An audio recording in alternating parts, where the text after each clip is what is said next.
तो आज के हम वेबिनार में क्या क्या कवर करने वाले हैं। तो सबसे पहले तो 3 स्टेप्स ऑफ वेल्थ क्रिएशन। आपको वेल्थ बिल्डिंग के लिए कौन कौन से 3 स्टेप्स हैं जिनको फॉलो कर सकते हैं आप। तो उसमें सबसे पहला स्टेप आता है असेसिंग और करंट फाइनेंशियल सिचुएशन। आप जब करंट सिचुएशन को कंसीडर करेंगे, समझेंगे, तभी आप आगे ग्रो कर पाएंगे। क्योंकि अगर आपको करंट फाइनेंशियल सिचुएशन पता नहीं होगी, देन आप कैसे डिसाइड करेंगे कि आपका नेक्स्ट गोल क्या है। तो हमें अगर किसी डेस्टिनेशन पे पहुंचना है, देन डेफिनेटली हम कहाँ खड़े हैं उस स्टेशन का हमें पता होना चाहिए। डेफिनेटली हमें उसको असेस करना। तो उसके लिए क्या क्या आता है, हमारे असेट्स का पता होना चाहिए, हमें लाइबिलिटीज का पता होना चाहिए। वहां से निकल के आती है हमारी नेटवर्थ। नेटवर्थ निकलते अगर आपके पास लाइबिलिटीज हैं, देन उन लाइबिलिटीज को कैसे मैनेज करेंगे, तो हम समझेंगे डीलिंग विद द डेट। क्योंकि आज के टाइम में लोग एक्साइटमेंट में, कभी इमोशंस में बहुत सारे डेट्स ले लेते हैं। क्रेडिट कार्ड के साथ भी एक लोन होता है उनके, एक कार का लोन होता है, घर का लोन होता है। तो जब मल्टीपल लोन्स होते हैं तो उनके पास समझ में नहीं आता है कि पैसा कैसे मैनेज करें। बिकॉज उनका पैसा आता है और ईएमआई जाने के बाद कई बार उनके पास मंथली एक्सपेंसेस जो होते हैं उनके लिए भी पैसा नहीं बचता है। अगर इस टाइप की कंडीशन किसी को फील होती है, देन चैट बॉक्स में लिख दीजिए मी, या फिर किसी ने ऐसा कभी फील किया हो तो आप लिख सकते हैं कि आपका पैसा आता है, आपके अकाउंट में सैलरी बहुत सारी आती है, या फिर कहीं और से जो भी अर्निंग है आपकी आती है, बट आपके पास पैसा बचता नहीं है आपकी ईएमआई वगैरह पे ऑफ करने के बाद। ऐसा कोई है, कभी फील किया है? डेफिनेटली ये जो मैं बात कर रहा हूँ मैंने प्रैक्टिकली फील किया है, और मैंने इन सब सिचुएशन से निकल के एक वेल्थ बिल्डिंग वाली जो मैं बात कर रहा हूँ वहां तक पहुंचा हूँ। सो मैं एलिजिबल हूँ कि आप लोगों को गाइडेंस दे पाऊँ उसके लिए। सो नेक्स्ट जो स्टेप हमारा आता है, यस मैंग जी, ये सिर्फ आप नहीं, एटलीस्ट 90% लोग हैं इंडिया में, क्योंकि हमारे पास फाइनेंशियल लिटरेसी रेशो बहुत कम है। उसकी वजह से लोग इस टाइप की सिचुएशंस फील करते हैं लाइफ में। तो उसके लिए नेक्स्ट स्टेप जो आता है हमारा, हमें फाइनेंशियल फाउंडेशन बिल्ड करनी है। अभी हम लोन ले लेते हैं, हमारे पास इमरजेंसी फंड नहीं है, सेविंग्स नहीं है, और ईएमआई जा रही हैं। अभी हमने कोरोना के टाइम में देखा, और रूटीन में भी ऐसा कई बार लोगों के साथ हो जाता है कि जॉब चली जाती है, फिर अर्निंग सोर्स स्टॉप हो जाता है। उस केस में जिसके पास सेविंग्स भी नहीं है, इमरजेंसी फंड भी नहीं है, और नेक्स्ट मंथ उसको ईएमआई पे करना है, देन कैसे करेगा वो? तो उसके लिए हमें हमारा इमरजेंसी फंड हेल्प करता है। इसलिए हमें इमरजेंसी फंड भी रखना है, सेविंग्स भी करनी है, और फाइनेंशियल सेफ्टी नेट क्रिएट करना है। Then investing to future. जब आपके पास इमरजेंसी फंड होगा, फाइनेंशियल सेफ्टी नेट हो जाएगा, देन आप फ्यूचर में इन्वेस्टमेंट के ऊपर प्लान कर सकते हैं। बट होता क्या है, लोगों ने थोड़ा सा पैसा आता है, डायरेक्ट इन्वेस्टमेंट कर देते हैं, और इन्वेस्टमेंट भी ऐसे रिस्की व्हीकल्स में करते हैं। लाइक उन्हें क्रिप्टो में कर दिया, डायरेक्ट शेयर मार्केट में ट्रेडिंग करना स्टार्ट कर दिया। अरे भाई, आपके पास 1 लाख रुपए टोटल है, 1 लाख आपने अगर शेयर मार्केट में लगा दिया, 2 दिन बाद जीरो हो गया वो, आप तो कहीं जहां थे वहीं रह गए। इसलिए अपना फाइनेंशियल सेफ्टी नेट बहुत जरूरी है, इमरजेंसी फंड बहुत जरूरी है। देन आपको मल्टीपल स्ट्रीम्स जनरेट करने हैं आपके इनकम के।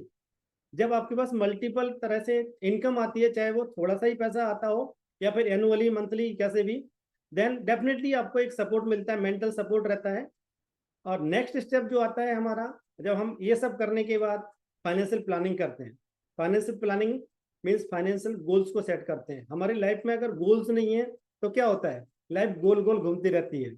तो हमें लाइफ को गोल गोल नहीं घुमाना है, हमारे फाइनेंशियल गोल्स सेट करने हैं हमें। किसी के फाइनेंशियल गोल्स, मेजर गोल्स जो हो सकते हैं कि बच्चों की एजुकेशन, बच्चों की मैरिज के लिए पैसा इकट्ठा करना, किसी को घर खरीदना है, किसी को कार प्लान करना है। यस डेफिनेटली, एक सबसे मेजर गोल लाइफ का आता है जो मोस्ट इग्नोर्ड गोल है, दैट इज रिटायरमेंट। हम लोग हमारे रिटायरमेंट का प्लान नहीं करते हैं। और उसके बाद क्या होता है कि रिटायरमेंट के पास हमारे पास पैसा नहीं होता। अगर 60 ईयर्स तक अगर आप जॉब कर रहे हैं या फिर अर्निंग कर रहे हैं, और अभी लाइफ एक्सपेक्टेंसी रेट जो है वो 75 ईयर्स तक जा चुका है, क्योंकि मेडिकल साइंस इतना ग्रो कर चुका है कि लोगों की लाइफ इंप्रूव हो रही है, इंक्रीज हो रही है। तो अगर 60 ईयर्स में आपने रिटायरमेंट ले लिया, 15 साल का टाइम बहुत बड़ा टाइम होता है। उसके लिए सोचिए कितना बड़ा कॉर्पस की रिक्वायरमेंट होती है, और वही चीज के लिए हम प्लान नहीं करते हैं। देन क्या होता है, हम दूसरों के ऊपर डिपेंडेंट रहते हैं, और वहां से प्रॉब्लम चालू होती है हमारे लाइफ में। जो कि रिटायरमेंट लाइफ सबसे अच्छी लाइफ होनी चाहिए, क्योंकि हमने लाइफ टाइम मेहनत किया, और वहां जाके और ज्यादा परेशान होते हैं। अभी आप देख लीजिए, अड़ोस पड़ोस में जो भी लोग होंगे जो रिटायर होके आए होंगे, उन्होंने क्या, अगर गवर्नमेंट जॉब में रहे होंगे, डेफिनेटली उनको बहुत सारा फंड्स मिलता है, और वो फंड मिलने के बाद वो क्या करते हैं, अपने बच्चों में डिवाइड कर देते हैं, अपने लिए कुछ नहीं रखते। उसके बाद उनकी टोटल डिपेंडेंसी उनकी फैमिली के ऊपर रहती है, फाइनेंशियल डिपेंडेंसी। सो हमें डेफिनेटली अपने रिटायरमेंट को प्लान करना है। देन जो भी हमारे गोल्स रहेंगे, उन गोल्स को अलाइन करना है हमारे इन्वेस्टमेंट से। अगर आपने कोई एग्जिस्टिंग इन्वेस्टमेंट कर रखा है, देन किसी ना किसी गोल के साथ अलाइन कर दीजिए। लाइक आपने एक SIP किया हुआ है 2,000 रुपये महीने का, तो आप उस SIP को किसी ना किसी गोल के साथ अलाइन कर दीजिए कि मेरे बच्चे के एजुकेशन के लिए एक SIP है, जब तक मुझे उस पर्टिकुलर पैसे की जरूरत नहीं पड़ेगी या उस गोल के लिए पैसे की जरूरत नहीं पड़ेगी, तब तक मैं उसको डिसकंटिन्यू नहीं करूंगा। ये डिसिप्लिन जब आपके पास आ जाता है, देन आपके जो फाइनेंशियल गोल्स हैं इजिली अचीव कर पाते हैं, और मेंटल स्ट्रेस आपके पास बहुत कम रहता है। देन डेफिनेटली लास्ट जो मैं कंसिडर करूंगा वो है वेल्थ माइंडसेट। बिकॉज हमारे पास क्या है, स्टार्टिंग से हमें जो सिखाया जाता है वो होता है कि पैसा बुराई की जड़ है, पैसा जिसके पास होता है वो बुरा आदमी होता है, क्योंकि मूवीज में भी ऐसा दिखाया गया और बचपन से ऐसा स्टेटमेंट बोले जाते हैं। तो हमें उन स्टेटमेंट को, कॉमन स्टेटमेंट क्या है जिनको हमें अवॉइड करना है अपनी लाइफ से, और वेल्थ माइंडसेट वाले जो स्टेटमेंट्स हैं उनको हमें ऐड करना है अपनी लाइफ में। सो इस तरह से ये टोटल प्रेजेंटेशन होगा, और उसके बाद मैं ऑफर करूंगा आपको नेक्स्ट लेवल प्लान, जो कि मेरे पास रिकॉर्डेड कोर्स रहेगा, साथ में मैं लाइव वेबिनार्स भी करता हूँ, ट्रेनिंग्स भी दूंगा वीकली, और Q&A सेशन रहेगा, जो कि आपका जो भी आपके डाउट्स रहेंगे उसको मैं कवर करूंगा। इस तरह से टोटल सेशन डिजाइंड है। सो इसमें अगर किसी को डाउट है कि सेशन किस तरह से होने वाला है, तो आप चैट बॉक्स में लिख सकते हैं, जो भी आपके डाउट्स हैं मैं क्लियर करूंगा अभी। देन कॉन्टेक्स्ट की बात मैं करता हूँ, तो 90 मिनट का वेबिनार होने वाला है, और हिंदी और इंग्लिश मिक्स लैंग्वेज में करूंगा, और आपको यहाँ से अपना नोट्स बनाना स्टार्ट करना है। बहुत सारे नोट्स बनाएंगे, क्योंकि आपके पास बहुत सारी लर्निंग ऐसी मिलेगी जो कि आपने पहले लाइफ में सुना नहीं होगा, सीखा नहीं होगा, या फिर अपनी लाइफ में इंप्लीमेंट नहीं किया होगा। और जैसे बात किया कि डेडिकेटेड Q&A सेशन है at the end of webinar, तो आप वहाँ से जो भी आपके डाउट्स हैं क्लियर कर सकते हैं। हाँ, तो अभी हम बात कर रहे थे ग्लोबल स्टैटिक्स की बात करेंगे। तो अगर आप देखिए तो डेनमार्क हाईएस्ट फाइनेंशियल लिटरेसी वाला कंट्री है, जहां पर 71% फाइनेंशियल लिटरेसी है। अगर ग्लोबल की बात करें तो 33% ही एडल्ट फाइनेंशियली लिटरेट है। इंडिया में 27%। तो अगर देखें तो 73% लोग ऐसे हैं जिनके पास फाइनेंशियल लिटरेसी नहीं है। यही रीजन है कि लोग फाइनेंशियली स्ट्रॉन्ग नहीं है। और हम बात करेंगे कि कौन कौन से कंसिक्वेंसेस हो सकते हैं फाइनेंशियल लिटरेसी की वजह से, कौन कौन सी प्रॉब्लम्स हो सकती हैं। तो आपके जो पास कभी लाइफ में ऐसा होता है कि आपके पास बहुत अच्छी अपॉर्चुनिटी आती है इन्वेस्टमेंट करने की, बट आपके पास पैसा नहीं होता है, क्योंकि आपके पास लिटरेसी नहीं है। आपने कभी इमरजेंसी फंड को या फिर फ्यूचर के लिए प्लान करके नहीं रखा है कि आप अच्छे फंड्स को रखेंगे और वहां से इन्वेस्टमेंट करेंगे। देन डेट हैंडलिंग, हम लोन लेते जाते हैं अपने फाइनेंशियल गोल्स को मीट करने के लिए, अपने डिजायर्स को मीट करने के लिए। देन फंड्स को मिसमैनेज होता है, वहां से हम डेट हैंडलिंग कैपेसिटी हमारी खत्म हो जाती है, और इतने कॉम्प्लिकेशंस आते हैं हमारी लाइफ में कि हम परेशान रहते हैं डेट की वजह से, जो कि आजकल मैक्सिमम लोगों की प्रॉब्लम है कि यार लोन तो खत्म ही नहीं होता है। फिर इसके बाद होता है रिटायरमेंट प्लानिंग का, जैसे हमने बात किया, वो इनएडेक्वेट रहता है। देन पुअर बजटिंग स्किल्स, आपके पास बजटिंग स्किल्स नहीं होता है। और बजटिंग अगर आप देखिए तो ईच एंड एवरी इंडस्ट्री में बजट होता है। अगर आप किसी कॉर्पोरेट में जॉब करते हैं तो इंडिविजुअल डिपार्टमेंट्स का बजट होता है, गवर्नमेंट का बजट होता है। तो फिर हमारे घर का बजट क्यों नहीं होना चाहिए, बट हम बजटिंग नहीं करते हैं। तो हमें बजटिंग भी सीखनी है। देन आपके पास इमरजेंसी प्रिपेयर्डनेस नहीं रहती है। अगर आप इमरजेंसी के लिए प्रिपेयर नहीं है, देन डेफिनेटली आपके पास कभी कोई इमरजेंसी आ गई, उस टाइम पे भी आप हेल्पलेस रहेंगे, या फिर दूसरों के साथ पैसा मांगेंगे या लोन लेंगे। दूसरा ये चीज है कि आपके पास बहुत बार अच्छी अपॉर्चुनिटी आती है जहां आप इन्वेस्टमेंट करके अच्छा पैसा बना सकते हैं, वेल्थ बिल्ड कर सकते हैं, वो अपॉर्चुनिटी आप मिस कर सकते हैं। और ये सब जब चीजें आती हैं आपकी लाइफ में, देन आपके पास मेंटल स्ट्रेस बढ़ता है। जब मेंटल स्ट्रेस बढ़ता है तो मेंटल हेल्थ भी आपकी खराब होती है, और वही रीजन है कि लोग सुसाइड तक का डिसीजन ले लेते हैं।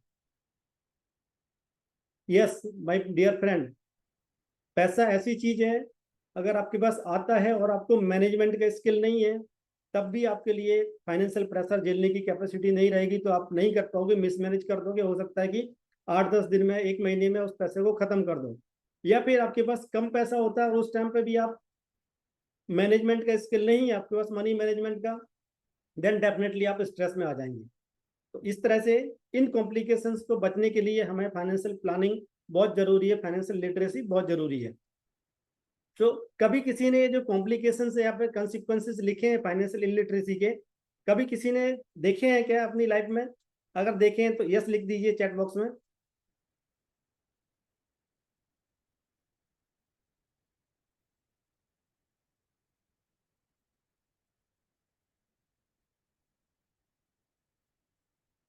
नेक्स्ट जो होता है हमारा पहला स्टेप,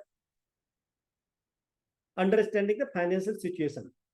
यस डेफिनेटली, मैक्सिमम लोगों ने ये सब फाइनेंशियल सिचुएशन झेली होगी जिसमें कि आपने फाइनेंशियल प्रेशर सहन किया होगा किसी न किसी एक तरह से। ऐसा नहीं कि सबकी लाइफ में सब चीजें आई होगी, पर डेफिनेटली मैंने मोर देन 70% चीजों को फेस किया है।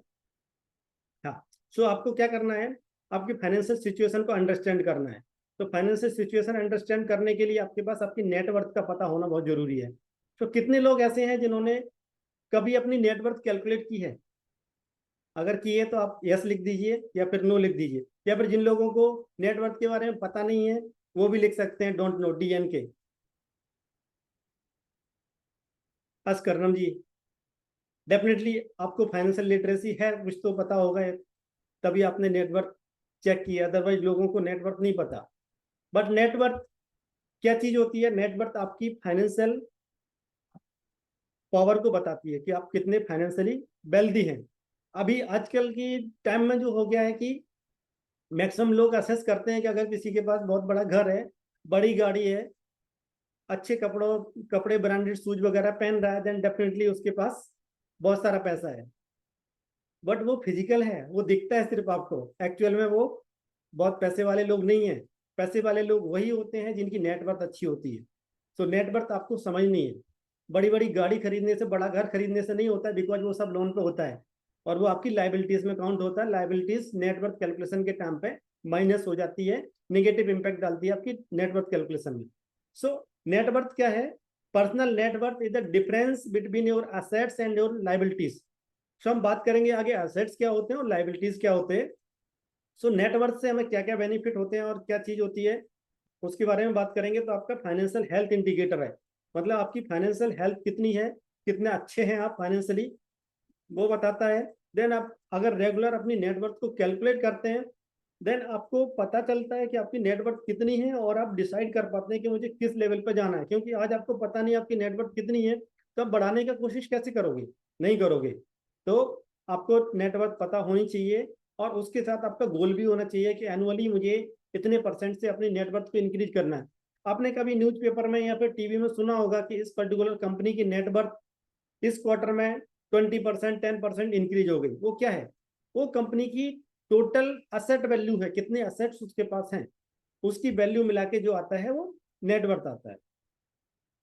सो हम बात करते हैं असेट्स क्या होते हैं। असेट्स असेट्स वो चीज है, रिसोर्सेस हैं जो कि आपको कैश फ्लो जनरेट करके देंगे, आपके एक्सपेंसेस रिड्यूस करके देंगे और फिर आपको कोई ना कोई इकोनॉमिक बेनिफिट्स देंगे फ्यूचर में। सो सिंपल लैंग्वेज में समझने के लिए, कोई भी चीज जो आपके पास है, जो आपको पॉकेट में पैसा डाल रही है, आपके अकाउंट में पैसा डिपॉजिट कर रही है, दैट इज असेट्स। असेट्स जैसे कि अभी लोगों को बहुत सारा डाउट होता है असेट्स कौन कौन से हो सकते हैं। जैसे कि मैक्सिमम लोग क्या सोचते हैं, अगर मैंने घर खरीद लिया वो मेरा असेट हो गया। बट असेट आपके वो डेप्रिसिएटिंग असेट है। डेप्रिसिएटिंग असेट्स, आपकी गाड़ी भी असेट है बट डेप्रिसिएटिंग असेट है। डेप्रिसिएटिंग असेट कैसे बोलेंगे? कोई भी चीज जिसकी वैल्यू टाइम के साथ डिक्रीज होती है, दैट इज डेप्रिसिएटिंग असेट। दूसरा होता है अप्रिसिएटिंग असेट, मतलब जिसकी वैल्यू टाइम के साथ इंक्रीज होती है, दैट इज अप्रिसिएटिंग असेट। अगर आप रियल एस्टेट में इन्वेस्टमेंट कर रहे हैं तो आपका अगर प्लॉट में कोई इन्वेस्टमेंट है, देन डेफिनेटली वो अप्रिसिएट होगा फ्यूचर में। बट अगर आप कोई फ्लैट खरीदा हुआ है आपने, डेफिनेटली 20 साल 25 साल बाद उस पर्टिकुलर फ्लैट की कॉस्ट डाउन होना चालू हो जाएगी। डेफिनेटली इनिशियल में बढ़ेगा, ये कर्व आएगा और एक टाइम के बाद वो पीक पे पहुंचने के बाद नीचे आना चालू हो जाएगा। सो अगर आप अपने फ्लैट को असेट कंसीडर कर रहे हैं देन डेप्रिसिएटिंग असेट है। सिमिलर वे में गाड़ी जिस दिन आप खरीदते हैं, जिस रेट में खरीद के लाते हैं, जितने अमाउंट पे करते हैं, लाइफ टाइम में कभी भी उतना पैसा आपको नहीं मिलने वाला है उससे, दैट इज वो डेप्रिसिएट हो गया। सो आपकी गाड़ी जो है डेप्रिसिएटिंग असेट है। देन आता है लाइबिलिटीज। लाइबिलिटीज वो चीज है जो आपको पैसा आपकी पॉकेट से निकालती है या फिर आपके अकाउंट से पैसा विड्रॉ करती है। जैसे कि आपके पास लोन हो गया, कोई मेजर लोन आपने लिया हुआ है, वो आपका लाइबिलिटीज में आता है। सो जब हम बात कर रहे थे नेटवर्थ कैलकुलेशन की, तो आपके टोटल असेट्स जो है, जैसे कि हमने बात की आपके घर के हाउस होल्ड जो थिंग्स हो सकती हैं, अप्लायंसेस हो सकते हैं, उन सबको भी आप अपनी नेटवर्थ कैलकुलेशन के टाइम पे असेट्स में कंसीडर कर सकते हैं। और दूसरी तरफ आपकी लाइबिलिटीज जो आपके ड्यू है, आपने किसी से लोन लिया हुआ है, कोई आपका बैंक का ड्यू है, किसी से पर्सनल लोन लिया हुआ है, वो सब आप ऐड करेंगे, दोनों का डिफरेंस जो आएगा दैट इज लाइबिलिटी। अभी हम जब बात कर रहे हैं डेट की, तो डेफिनेटली डेट हमारे लिए अच्छा भी हो सकता है, बुरा भी हो सकता है। तो अभी गुड डेट की बात करें तो अगर आपने होम लोन लिया हुआ है, मॉर्गेज किया हुआ है, जैसे कि मैं बात कर रहा था प्लॉट की, आपने कोई प्लॉट खरीदा हुआ है, शॉप खरीदे है और उसके लिए आपने लोन लिया हुआ है, देन फ्यूचर में वो बेनिफिट देगा आपको, अर्न करके देगा पैसा, इसलिए वो गुड डेट है। आपने लोन लिया है बट फ्यूचर में आपको अर्न करके देगा। बट यहाँ एक सजेशन है लोगों के लिए कि आप लोग अपने घर को, होम लोन ले रहे हैं, घर खरीद रहे हैं और उसमें खुद रहने के लिए यूज कर रहे हैं, देन डेफिनेटली वो आपके लिए लाइफ स्टाइल एसेट माना जाता है। वो गुड डेट में नहीं आता, बैड डेट में आता है, बिकॉज उससे कम पैसा देके आप रेंट में सिमिलर प्रॉपर्टी में रह सकते हैं। और जैसा बात किया कि जब तक आप लोन की ईएमआई पे ऑफ करेंगे उसके बाद आपकी प्रॉपर्टी के रेट हो सकता है डाउन होना चालू हो जाए। सो जो लोग बड़े बड़े फ्लैट्स खरीदने के लिए करोड़ों रुपए का लोन ले लेते हैं, डेफिनेटली वो डेप्रिसिएटिंग एसेट्स में इन्वेस्टमेंट कर रहे हैं और वो बैड डेट में इन्वेस्टमेंट कर रहे हैं। स्टूडेंट लोन डेफिनेटली अच्छा लोन माना जाता है, बिकॉज ऐसा कंसिडर किया जाता है कि आप अभी पढ़ रहे हैं, पढ़ने के बाद जब आप जॉब चालू करेंगे तो आपको एक अच्छा प्रॉफिट होने वाला है या फिर जॉब मिलने वाली है जहां से आपको इनकम आने वाली है, सो रेगुलर इनकम आएगी। देन बिजनेस लोन, सो आपको बिजनेस लोन लेते हैं बिजनेस करने के लिए, देन डेफिनेटली ऐसा एक्सपेक्ट किया जाता है कि बिजनेस ग्रो करेगा तो आप लोन को पे ऑफ कर सकते हैं और आप आगे ग्रो करेंगे। Bad debt, credit card debt, आपने बैठे बैठे मोबाइल में अमेजोन की साइट खोली और कोई आपको मोबाइल अच्छा लगा या फिर कुछ और चीज अच्छी लगी, आपने क्रेडिट कार्ड को स्वैप किया और शॉपिंग कर ली और एक ईएमआई में कन्वर्ट कर दिया, आपने लोन ले लिया। क्रेडिट कार्ड का लोन जो है आपको मिनिमम 15% तक चार्ज करता है और 18-20% तक भी कई बार आता है। तो जब आप क्रेडिट कार्ड का लोन लेते हैं और ऐसी चीज के लिए लोन ले रहे हैं जो कि आपके लिए यूजफुल नहीं है या फिर डेप्रिसिएटिंग एसेट है, देन डेफिनेटली बैड डेट है।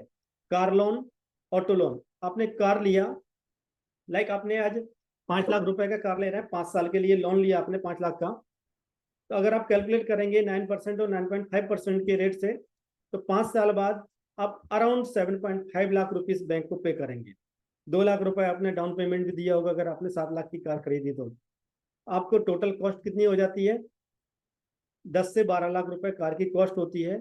और 5 साल बाद उस पर्टिकुलर कार की जब आप चेक करने जाएंगे मार्केट वैल्यू, तो हो सकता है कि आपको 3 से 4 लाख रुपए मिलेगा। आपने 10-12 लाख रुपए इन्वेस्ट करके क्या मिला आपको असेट 5 साल बाद, 4 लाख रुपया। इसलिए कार लोन जो है बैड डेट में आता है क्योंकि वो अप्रिसिएटिंग असेट नहीं है, डेप्रिसिएटिंग असेट है। पर्सनल लोन, पर्सनल लोन का इंटरेस्ट रेट बहुत ज्यादा है, इसलिए वो बैड डेट में आता है। बट अगर पर्सनल लोन को आप ऐसी जगह यूज कर रहे हैं कि जहां से आपको फ्यूचर में बेनिफिट मिलने वाला, असेट बिल्ड कर सकते हैं हम, तो कर सकते हैं। बिकॉज मैंने भी जब अपना रियल एस्टेट इन्वेस्टमेंट स्टार्ट किया था तो मेरे पास उस टाइम कोई और लोन नहीं मिल रहा था, मैंने पर्सनल लोन लेके स्टार्ट किया था।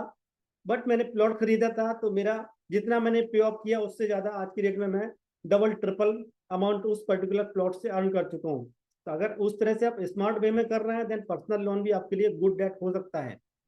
बट अगर आप लाइफ स्टाइल एक्सपेंसेस कर रहे हैं सिर्फ और सिर्फ लाइफ को एंजॉय करने के लिए, देन वो बैड डेट है। और ये जब हम बैड डेट के चक्कर में फंसते हैं वहां से हमारी लाइफ में स्टार्ट होता है डेट ट्रैप। और वो ट्रैप ऐसा ट्रैप है जिससे कभी निकलना बहुत मुश्किल होता है। अगर आपके पास फाइनेंशियल लिटरेसी नहीं है, आप प्रॉपर वे में समझते नहीं हैं, सिर्फ और सिर्फ इमोशनल डिसीजन ले रहे हैं, देन आपके लिए निकलना बहुत टफ होता है। सो अवॉइड करें बैड डेट को, और गुड डेट अगर ले सकते हैं लीजिए आप, बट उससे पहले जो हम आगे बात करेंगे फाइनेंशियल फाउंडेशन और इमरजेंसी फंड्स वगैरह की, वो सब आपके पास रेडी होना चाहिए, उसके बाद ही आपको इन्वेस्टमेंट करना है। What is next? तो आपको कैसे डील करना है अपने लोन के साथ में।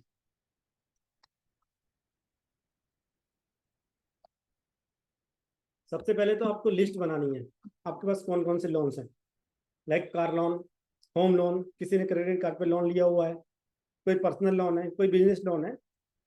उनको जब आप लिस्ट आउट करेंगे, और लिस्ट में क्या रखना है आपको, type of loan, amount, amount due, आज की डेट में कितना अमाउंट ड्यू है, इंटरेस्ट रेट और रिमेनिंग टेन्यूर, ये 4 चीजें आपको रखनी है। देन उसको सॉर्ट आउट कर देना है प्रायोरिटी वाइज। अभी यहाँ डेट पेमेंट के लिए 2 मेथड्स हैं, उसको मैं बाद में बताऊंगा। उसके बाद आपको क्या करना है, डेट को प्रायोरिटाइज करना है कि कौन से डेट को आप पहले खत्म करना चाहते हैं। देन आपको अपने बजट को असेस करना है कि किस तरह से आप बजटिंग करेंगे कि थोड़ा सा पैसा एक्स्ट्रा अमाउंट अलोकेट कर पाए आप अपने डेट को रीपेमेंट करने के लिए, एक्स्ट्रा पेमेंट करने के लिए। लाइक आप 10,000 रुपये दे रहे हैं, उसकी जगह अगर 1,000 रुपये भी बढ़ाते हैं आप, तो वो आपका डायरेक्ट प्रिंसिपल से माइनस होता है, ना कि इंटरेस्ट में जाता है। सो वो आपका डायरेक्ट प्रिंसिपल में माइनस होगा, तो आपका टेन्योर ऑटोमेटिक कम होता जाएगा और आप लोन को जल्दी पे कर पाएंगे। देन आपको अगर बहुत ज़्यादा लोन है, देन आपको आपका जो बैंक है या फिर लेंडर है उसके साथ निगोशिएशन भी कर सकते हैं कि मेरे पास थोड़ा सा फाइनेंशियल बर्डन है, सो मुझे आप अगर थोड़ा सा वेवर देंगे with respect to interest rate, then मैं आपके लोन को जल्दी पे करने की कोशिश करूंगा। कुछ ऑप्शंस रहते हैं, बट डेफिनेटली उसके लिए आपको लीगल प्रोसेस के थ्रू थोड़ा सा जाना पड़ेगा। अगर वो एग्रीमेंट में आता है, आप उसको नेगोशिएट करके अपने इंटरेस्ट रेट को कम भी कर सकते हैं। देन आपके पास आता है डेट कंसोलिडेशन। अगर आपके पास बहुत ज़्यादा डेट है और आप परेशान हैं, उसको डेट को टाइम से पे नहीं कर पा रहे हैं, डेट आपको क्या करना है, बैंक को कॉन्टेक्ट करना है। लाइक आपके पास 3 तरह के लोन है, personal loan, home loan and car loan. तो तीनों को कंसोलिडेट करके बैंक आपको एक नया इंटरेस्ट रेट देगा और सिंगल ईएमआई में कन्वर्ट दे करके देगा। उससे क्या होता है, आपका ईएमआई कम हो जाता है कई बार थोड़ा सा, और सिंगल ईएमआई होती है तो आपको पे ऑफ करने में ज़्यादा दिक्कत नहीं आती है, बिकॉज कई बार लोग मिस कर जाते हैं ईएमआई की डेट को। इवन मैंने भी किया है ऐसा, मुझे याद ही नहीं रहा कि मेरी ईएमआई की डेट है और उससे पहले मैंने अकाउंट में कुछ पैसा नहीं था, तो वो बाउंस हो गया था। इस तरह की अगर कंडीशन है तो उसके लिए भी आप बात कर सकते हैं अपने लेंडर से। तो इस तरह से आप अपना लोन को प्लान कर सकते हैं। अभी हम बात करते हैं अवलांच मेथड और स्नोबॉल मेथड की। तो स्नोबॉल मेथड से हम बात करेंगे। स्नोबॉल क्या होता है कि आप जो आपके पास सबसे छोटा डेट है, सबसे कम अमाउंट का डेट है, उसको आप पहले पे ऑफ करेंगे।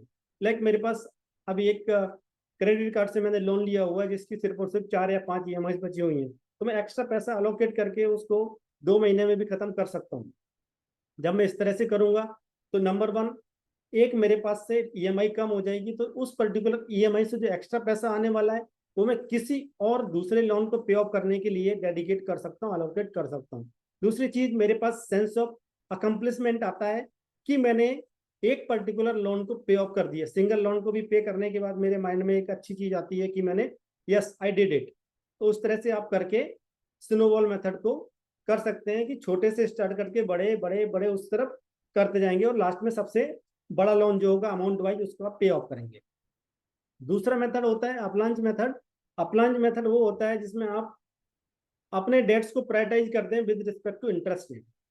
आपका इंटरेस्ट रेट जिस पर्टिकुलर लोन का ज्यादा है उसको आप सबसे ऊपर रखते हैं, उसको टारगेट करते हैं पे ऑफ करने का। उसके बाद उससे कम वाला, फिर उससे कम वाला। इससे क्या होता है, आपके पास जो एक डेट कंपोनेंट ज्यादा जा रहा है आपका, उसको आप कम कर पाते हैं, प्रिंसिपल कंपोनेंट को ज्यादा पे कर पाते हैं। जब आप इस तरह से फॉलो करेंगे, कुछ ना कुछ स्ट्रेटजी बनाएंगे, तो आप अपने लोन को जल्दी पे ऑफ कर पाएंगे। सो कितने लोगों को ये सब स्ट्रेटजी अच्छी लगी, या फिर कौन सी स्ट्रेटजी आपको अच्छी लगी, अवलांच मेथड या फिर स्नोबॉल मेथड?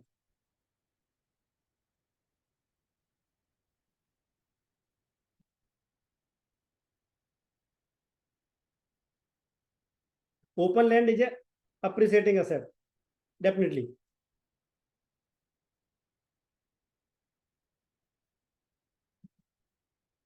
सो नेक्स्ट हम बात करते हैं, स्टेप 2 हमारा आता है बिल्ड योर फाइनेंशियल फाउंडेशन। तो फाइनेंशियल फाउंडेशन बिल्ड करने के लिए सबसे पहले तो हमारे पास इमरजेंसी फंड होना चाहिए।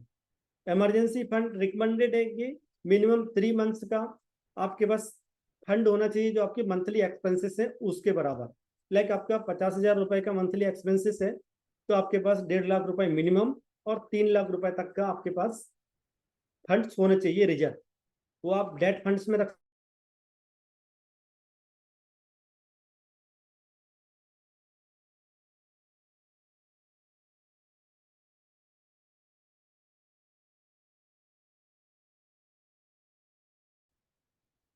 देन नेक्स्ट जो आता है, आपको बजटिंग फॉलो करनी है। बजटिंग में 50-30-20 रूल भी चलता है और 6 जार सिस्टम भी फॉलो करते हैं लोग, पर डेफिनेटली मैं पर्सनल लाइफ में 6 जार सिस्टम को फॉलो करता हूँ। तो 6 जार सिस्टम ऐसा होता है कि आपको 6 डिफरेंट डिफरेंट अकाउंट्स ओपन करने हैं और उसमें आपको पैसा ट्रांसफर कर देना है महीने के स्टार्टिंग में। लाइक 1 तारीख 2 तारीख को जो भी आपकी पेमेंट आती है, उस पर्टिकुलर डेट में आपको पैसे को डिवाइड कर देना है। सो 50 से 55% कंपोनेंट जो जाता है आपका फर्स्ट जार में जाता है, जो मेजर होता है नेसेसिटीज का जार।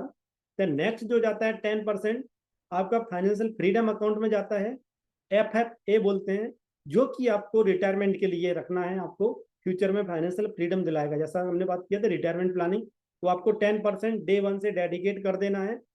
देन नेक्स्ट जो जाता है लॉन्ग टर्म सेविंग्स के लिए जाता है, उस पैसे को आप यूज करेंगे लॉन्ग टर्म गोल्स के लिए। लाइक आप कार परचेज करना चाहते हैं, घर परचेज करना चाहते हैं, बच्चों की एजुकेशन के लिए प्लान करना चाहते हैं, उस पर्टिकुलर 10% अमाउंट को डेडिकेट करेंगे और उसको ऐसी जगह इन्वेस्टमेंट करेंगे जो लॉन्ग टर्म में आपको ग्रो करके देगा। देन नेक्स्ट 10% जो जाता है आपकी लर्निंग के ऊपर जाता है। डेफिनेटली लर्निंग इज अर्निंग, जब तक आप सीखते हैं तभी तक आपकी अर्निंग इंक्रीज होती है। तो आपको अपनी लाइफ में आगे बढ़ने के लिए कुछ ना कुछ सीखते ही रहना चाहिए, चाहे आप बुक्स पढ़ें या आप ऑनलाइन कोर्सेज पढ़ें। डेफिनेटली आप सीखना चाहते हैं तभी इसमें आए हैं, अदरवाइज लोग तो इस टाइम वीकेंड्स में एंजॉय कर रहे होते हैं। सो मुझे पता चल रहा है आप लोग लर्निंग एटीट्यूड वाले हैं, तो वो चीज़ है आपके अंदर।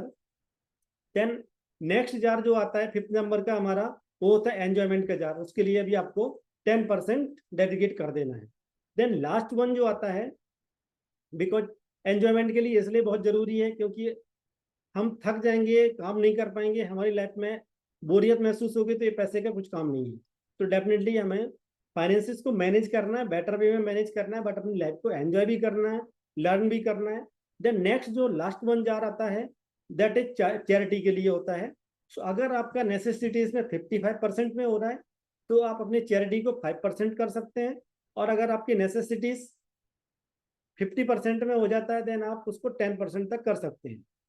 ये एक रिकमेंडेड है, बाकी आप अपने अकॉर्डिंग प्लान कर सकते हैं, अपनी करंट सिचुएशन के अकॉर्डिंग प्लान कर सकते हैं। देन नेक्स्ट जो आता है, आपको सेफ्टी नेट क्रिएट करना है।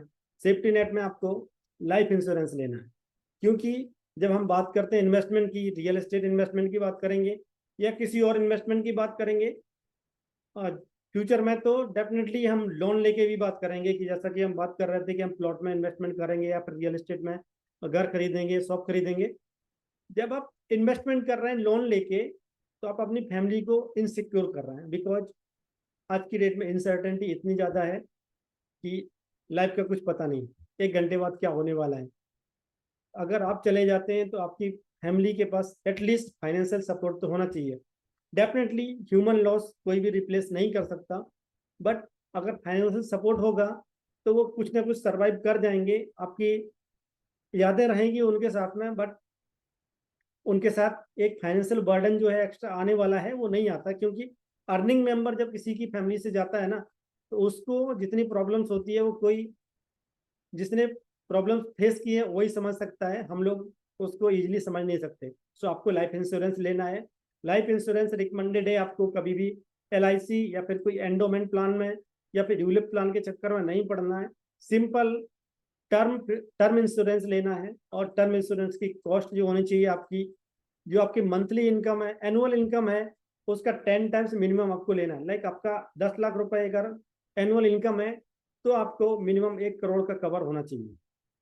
हेल्थ इंश्योरेंस के बारे में लोगों के मन में एक डाउट रहता है, मिसकंसेप्शन है कि अगर हमारे एम्प्लॉयर ने हमें हेल्थ इंश्योरेंस दिया हुआ है देन हमें इंश्योरेंस लेने की जरूरत नहीं है।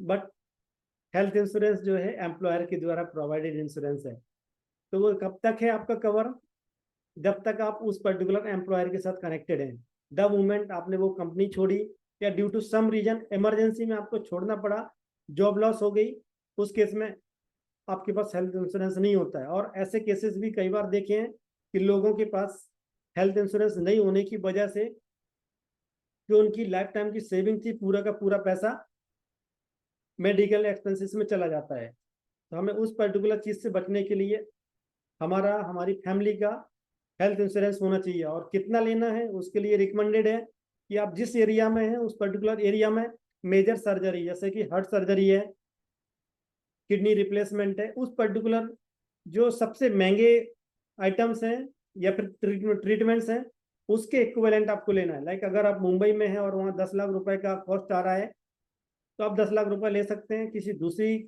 छोटी जगह पे हैं और वहाँ आपका 5-6 लाख रुपए में भी कवर हो सकता है तो आप 5-6 लाख रुपए तक का ले सकते हैं।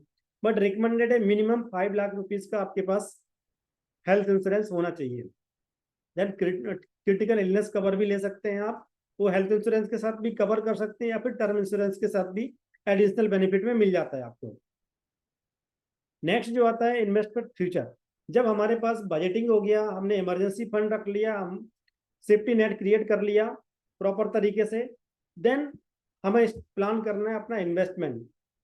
और हमें इन्वेस्टमेंट जो करना है ग्रोइंग एसेट्स में करना है, प्रॉपर डाइवर्सिफिकेशन के साथ करना है। अभी डाइवर्सिफिकेशन क्या चीज है, तो डाइवर्सिफिकेशन समझने के लिए आपको ये समझना है,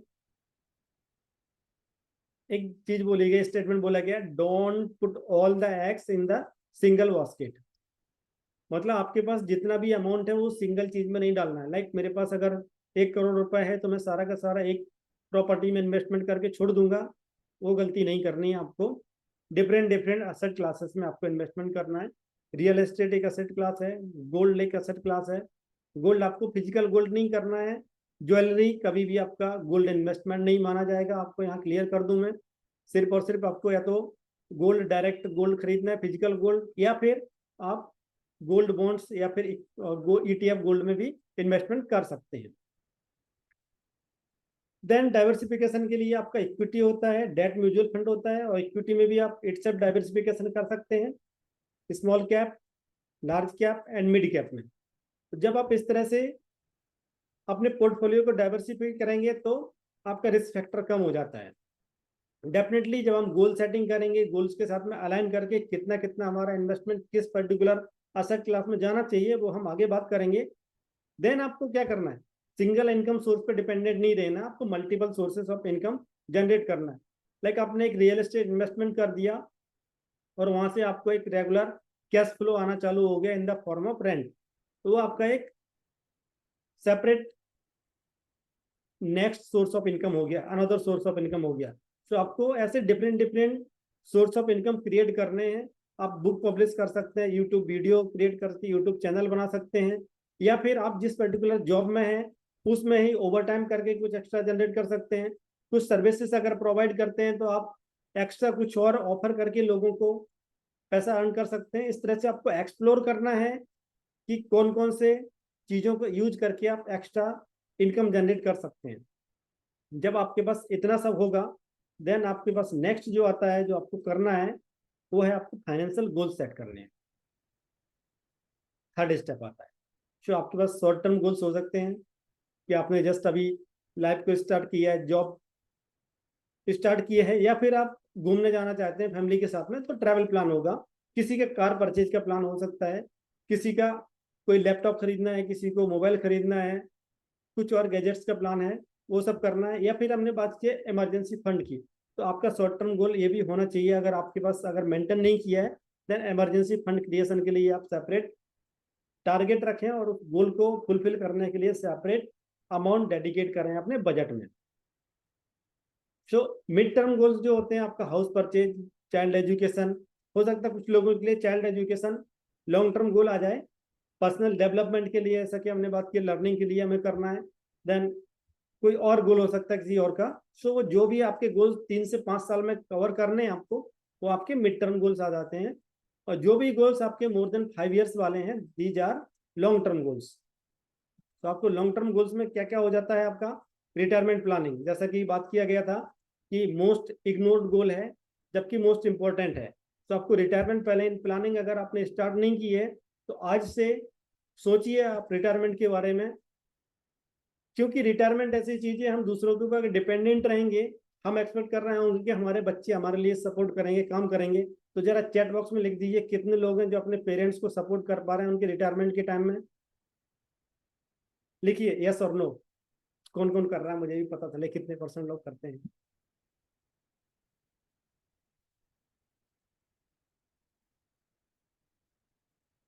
कोई नहीं लिख रहा है, इसका मतलब समझता हूँ कि किसी ने नहीं करता है। Yes, very little. या अविनाश जी कर रहे हैं, देन डेफिनेटली अच्छा काम कर रहे हैं आप, करना चाहिए। बट रिटायरमेंट हमें खुद का खुद प्लान करना चाहिए, क्योंकि हमें नहीं पता कि आगे क्या होने वाला है फ्यूचर में। और अगर हम पूरी लाइफ मेहनत करके पैसा कमा रहे हैं और उसके बाद हमारे पास अपनी लाइफ का जो सबसे क्रिटिकल स्टेज है वहाँ के लिए पैसा नहीं है, तो हमारी लाइफ में जो हमने किया वो सब बेकार चला जाता है, क्योंकि हमें उस टाइम पे रिग्रेट होगा। हम अकेले पड़ जाते हैं, बच्चे भी कई बार घर छोड़ के चले जाते हैं, दूसरी सिटी में शिफ्ट हो जाते हैं, कई बार आउट ऑफ कंट्री चले जाते हैं। उस केस में लोगों को रिग्रेट होता है कि अगर मैंने थोड़ा सा पैसा बचाया होता अपने लिए, अपने फ्यूचर के लिए, तो मेरे लिए अच्छा रहता। तो रिटायरमेंट को आपको प्लान करना है और बेटर वे में प्लान करना है। उसके लिए आप पीपीएफ अकाउंट खोल सकते हैं, एम्प्लॉयर का जो प्रोविडेंट फंड है उसको कंसिडर कर सकते हैं, एनपीएस स्कीम्स है, अटल पेंशन योजना है, ऐसे मल्टीपल स्कीम्स हैं। इसके साथ में अगर आप दूसरे किसी और तरीके से इन्वेस्टमेंट करना चाहते हैं, लाइक म्यूचुअल फंड से आप डेडिकेट कर सकते हैं कि मुझे 2,000 5,000 रुपए जो भी आपका है वो आप इन्वेस्टमेंट करेंगे, और up to 60 year, 62 year, 65 year, जब भी आपका रिटायरमेंट का टारगेट है, या अगर आप उससे पहले रिटायरमेंट लेना चाह रहे हैं तो हम आगे वो भी प्लान करेंगे कि रिटायरमेंट प्लानिंग कैसे करते हैं। बट डेफिनेटली आपको रिटायरमेंट के लिए पैसा डेडिकेट करना है। देन चिल्ड्रन के हायर एजुकेशन के लिए ये भी एक बड़ा गोल होता है। आज की डेट में अगर हायर एजुकेशन की बात करें तो कुछ 10 लाख 15 लाख में भी कुछ नहीं होता है। मैरिज के लिए इंडिया में मैरिज में बहुत ज़्यादा खर्चा होता है, बट एक्चुअल में देखा जाए तो अच्छा काम नहीं है, बहुत ज़्यादा पैसा खर्च नहीं करना चाहिए मैरिज के लिए। बट क्या है कि एक कम्युनिटी में और सोसाइटी को दिखाने के लिए लोग अपनी लाइफ का जितना भी अर्न मनी होता है उसको पूरा डाल देते हैं उसमें, कई बार तो लोन लेके भी उसमें डाल देते हैं। बट ऐसा करना financial planner point of view से सही नहीं है। अगर आप ऐसा प्लान कर रहे हैं तो थोड़ा सा आप रीथिंक करिए कि उस पर्टिकुलर पैसे का 50% बचा के आप अपने रिटायरमेंट के लिए रख सकते हैं, या कहीं और इन्वेस्टमेंट करके आप एक regular source of income generate कर सकते हैं, तो कितना अच्छा होगा। देन आता है वेल्थ एक्यूमुलेशन।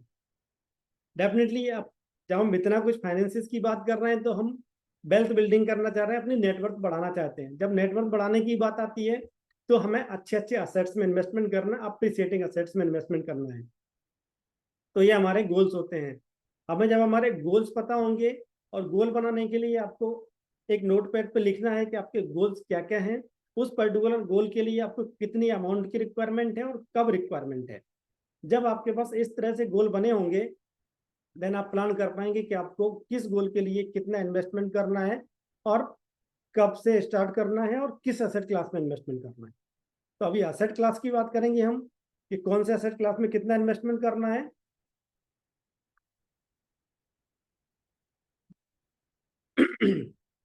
अगर आपका गोल शॉर्ट टर्म है 2 साल के अंदर का, देन डेफिनेटली आपके पास बहुत ज़्यादा रिस्क लेने की कैपेसिटी नहीं है। बिकॉज अगर आपने ऐसे एसेट क्लास में इन्वेस्टमेंट कर दिया जहाँ से आपका इन्वेस्टमेंट जो है नीचे चला जाता है, खत्म हो जाता है, देन आप अपने आप को ट्रेवल में डाल रहे हैं। उस पर्टिकुलर गोल को मीट करने के लिए, टाइमली फुलफिल करने के लिए प्रॉब्लम आने वाली है आपको। तो उसके लिए रिकमेंडेड होता है कि आपको 90% इन्वेस्टमेंट जो करना है आपका डेट में करना है, डेट फंड्स में इन्वेस्टमेंट करना है। और ओनली 10% जो है, मैक्सिमम 10% आपका इक्विटी फंड्स में जाएगा। इक्विटी फंड्स में इसलिए जाना चाहिए 10%, क्योंकि वहां से थोड़ा सा आपको रिटर्न अच्छा मिल जाता है, रिटर्न थोड़ा सा ज़्यादा मिलने की प्रोबेबिलिटी रहती है, पर डेफिनेटली जहाँ जितना ज़्यादा रिस्क होता है वहीं उतना ज़्यादा रिटर्न की एक्सपेक्टेशन होती है। इसलिए हमारे पास टाइम हॉरिजन कम है with respect to risk taking, इसलिए हम उसमें कम अमाउंट डेडिकेट करेंगे। देन मिड टर्म गोल्स होते हैं 3 से 5 साल के, उसमें आपको 60% डेट में इन्वेस्टमेंट करना है और 40% इक्विटी में इन्वेस्टमेंट करना है। डेट फंड ऐसे होते हैं कि आपको थोड़ा सा बेनिफिट मिलता है बिकॉज वहाँ फिक्स रिटर्न होते हैं कि आपको लाइक 9% और 10% आपको रिटर्न मिलेगा, बिकॉज ये फिक्स एसेट क्लास में इन्वेस्टमेंट करते हैं, गवर्नमेंट बॉन्ड्स में इन्वेस्टमेंट करते हैं, इसलिए आपको डेट फंड्स में इन्वेस्टमेंट करना है अगर आप मिड टर्म गोल को लेके चल रहे हैं। देन लॉन्ग टर्म गोल की बात करेंगे मोर देन 5 ईयर्स का, तो आपको इक्विटी में थोड़ा सा इन्वेस्टमेंट 40% जाता है आपका, 20% यूएस फंड्स में या फिर आप इंटरनेशनल फंड्स में भी एक्सपोजर लेंगे, और 20% डेट फंड्स में जाएगा।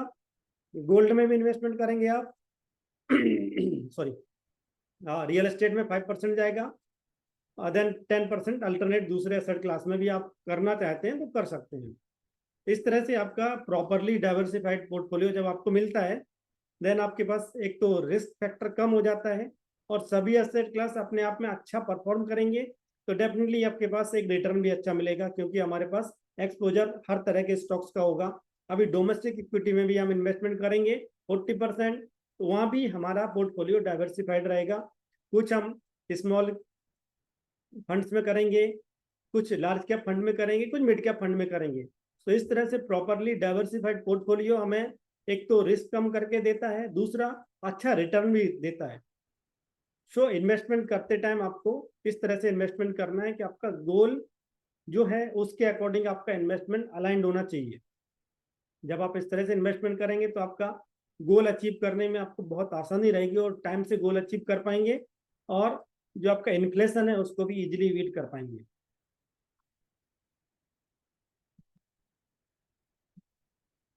देन हम बात करेंगे, जैसा हमने बोला था कि मनी माइंडसेट के बारे में क्या क्या है। सो यहाँ तक अगर किसी को कोई डाउट है तो आप चैट बॉक्स में लिख सकते हैं, मैं रिपीट भी कर सकता हूँ अगर किसी को कुछ पूछना है इस पर्टिकुलर किसी भी सेक्शन से रिलेटेड। डेफिनेटली हम डेडिकेटेड Q&A सेशन भी रखने वाले हैं।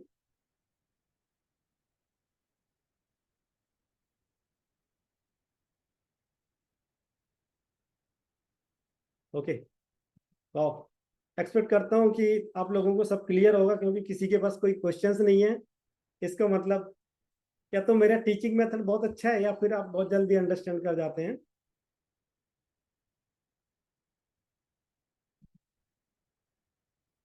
थैंक यू करनम जी।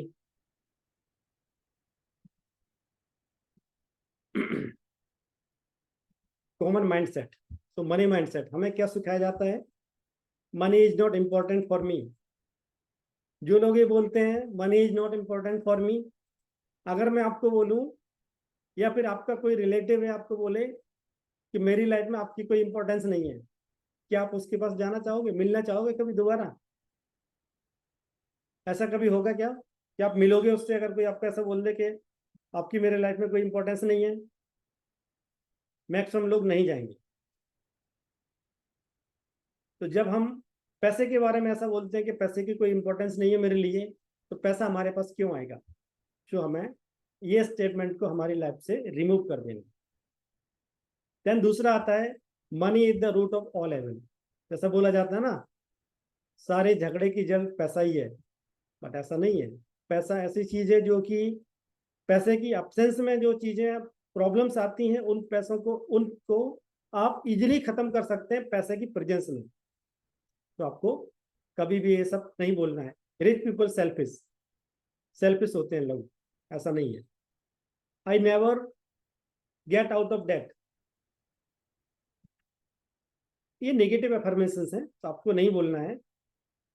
आप पढ़ सकते हैं इनको, अगर चाहिए तो मैं आपको सबको स्क्रीनशॉट दे दूंगा या फिर आप स्क्रीनशॉट खुद ले सकते हैं। डेफिनेटली इन माइंडसेट को आपको हटा देना है। देन पॉजिटिव माइंडसेट के वाले चीजें हैं उनको मैं एक एक करके पढ़ाऊंगा और समझाऊंगा। नेगेटिव स्टेटमेंट्स को I don't like to read as well.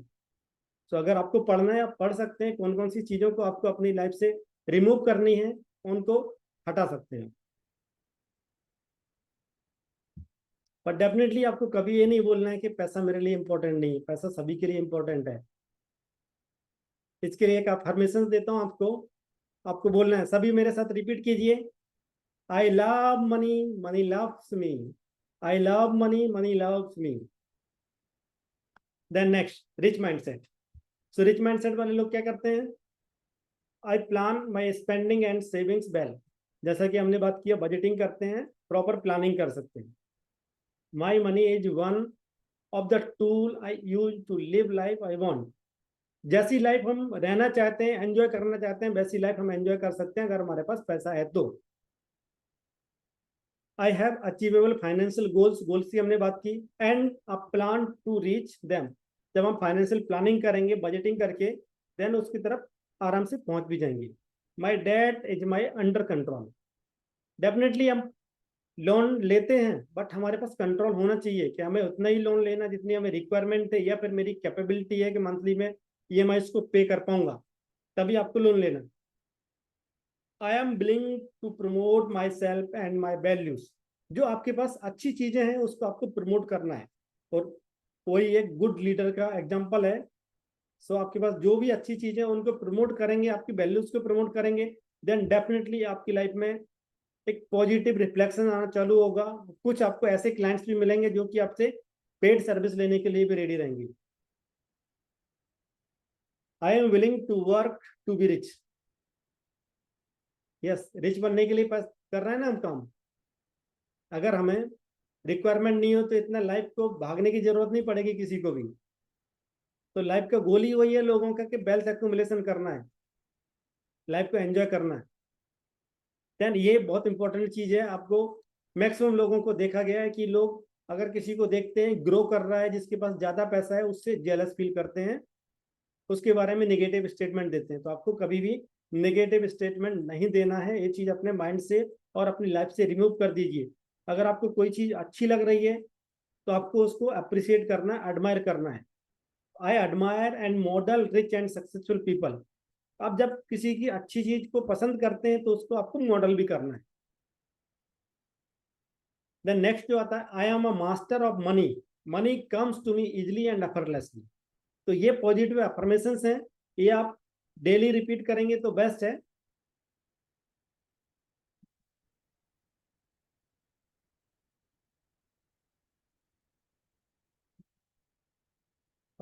Avinash जी कुछ बोल रहे हैं कि स्लाइड चेंज करना। ओके, कॉमन मनी माइंडसेट के बारे में बात कर रहे होंगे I think. Am I right? आपको अगर स्क्रीनशॉट लेना है, कुछ कॉपी करना है तो कर सकते हैं, इट्स ओपन फॉर यू।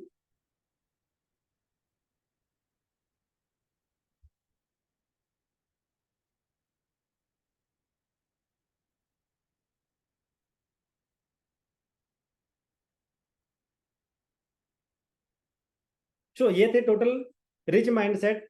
और हमें जब माइंडसेट चेंज होता है, हमारे माइंड में कुछ अच्छी पिक्चर बनती है, तभी हम कोई चीज अचीव कर पाते हैं।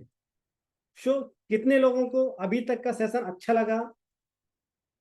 कुछ ना कुछ वैल्यू, जैसा मैंने इनिशियल में कमिट किया था कि आपके टाइम की मैं बेस्ट वैल्यू देने का कोशिश करूंगा। सो आपने मेरे साथ अभी तक मोर देन 45 मिनट्स स्पेंड किए हैं। तो आपको इस पर्टिकुलर टाइम में बेस्ट वैल्यू मिली क्या? मैं एक्सपेक्ट करता हूँ कि आप लोग कमेंट बॉक्स में लिखेंगे जरूर कि आपको इन्फॉर्मेशन मिली, अच्छी मिली। जो भी आपने सीखा बजटिंग के बारे में, फाइनेंशियल गोल सेटिंग के बारे में, एसेट एलोकेशन के बारे में, वो सब इन्फॉर्मेशन आपको यूजफुल थी या? डेफिनेटली। तो अगर कैसा होता अगर आपको ये चीज 2 साल, 3 साल, 4 साल पहले पता होता, कि आपकी फाइनेंशियल सिचुएशन इंप्रूव हो जाती, आप अपने आप को नेक्स्ट लेवल पे पाते जो आपकी फाइनेंशियल सिचुएशन करंट है उससे।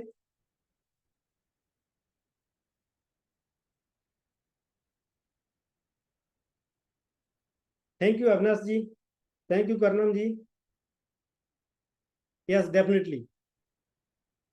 तो उसके लिए मेरे पास प्लान है कि आप मेरे साथ कनेक्ट होके लर्न कर सकते हैं, और साथ में अपनी फाइनेंशियल डेस्टिनी को चेंज कर सकते हैं, अपने फाइनेंशियल गोल्स को इजीली अचीव कर सकते हैं। बिकॉज कोई भी चीज ऐसी होती है कि अगर हम उसको मॉनिटर करते हैं, रेगुलर प्लान करते हैं, तो हम उसको इजीली अचीव कर पाते हैं। ऐसा बोला जाता है 20% प्लानिंग, 80% प्लानिंग एंड 20% एग्जीक्यूशन। सो आपको मोर फोकस जो देना है, आपको प्लानिंग पे देना है। सो आपकी फाइनेंशियल प्लानिंग को इम्प्रूव करना है, आपको बजटिंग को इम्प्रूव करना, आपके डेट को इम्प्रूव करना है, डेट को मैनेज कैसे करना, वो सब सीखना है आपको। तो उसके लिए आप मेरे साथ लॉन्ग टर्म के लिए एसोसिएट हो सकते हैं।